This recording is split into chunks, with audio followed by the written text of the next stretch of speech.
शेतकऱ्यांची मतं घेऊन वेगवेगळे अर्थ प्राप्त करण्यासारख्या पदावर बसलेले अशा लोकांनी जर या आंदोलनाकडे कानाडोळा केला, भविष्यात हे व्यापक आंदोलन होणार आहे. शासनाला प्रशासनाला नीट करण्यासाठी इथून पुढे जे आसूड आम्ही दिलेलं आहे साहेबांना, या आसूडाच्या माध्यमातून अधिकारी असेल, संबंधित जी यंत्रणा असेल, त्यांना हे नीट करण्याचं काम आम्ही करू.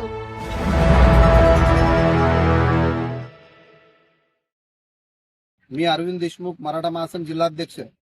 गेल्या अनेक महिन्यापासून जे शेतकऱ्यांच्या हितासाठी शेतकरी योद्धे आदरणीय आमचे मार्गदर्शक दिलीप शेठ राठी यांनी जे आंदोलनाचं उपोषणाचं जे हत्यार उपसलं, त्याला बळ देण्यासाठी, ताकद देण्यासाठी शेतकऱ्यांच्या वतीने आम्ही आज मराठा महासंघाच्या माध्यमातून या ठिकाणी त्यांना पाठिंबा द्यायला आलो असून, नुसता पाठिंबाच नाही तर येणाऱ्या काळात हे आंदोलन शासनानं किंवा विरोधी पक्षात असलेल्या नेत्यांनी जे शेतकऱ्यांची मतं घेऊन वेगवेगळे अर्थ प्राप्त करण्यासारख्या पदावर बसलेले अशा लोकांनी जर या आंदोलनाकडे कानाडोळा केला, भविष्यात हे व्यापक आंदोलन होणार आहे. याच्याकडे दुर्लक्ष करून चालणार नाही.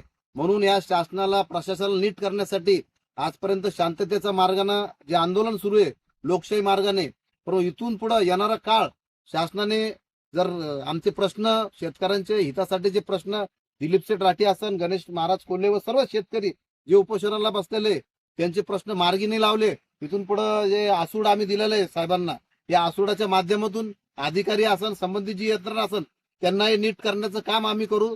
आणि येणाऱ्या काळात हे आंदोलन या शेतकऱ्यापुरतं राहणार नाही. शेतकरी हा जगाचा पोशिंदा आहे. म्हणून सर्व संघटना, सर्व समाजाच्या असतील, सर्व धर्माचे जे काही प्रतिनिधी असतील, सर्वांना सोबत घेऊन हे रस्त्यावरचं जी लढाई, आता रस्त्यावरच या लोकांना फिरू देणार नाही. हे शासनानं, प्रशासनानं, डिपार्टमेंटनं सरकारपर्यंत पोहोचावं आणि याचे परिणाम सगळ्यालाच भोगावं लागतील.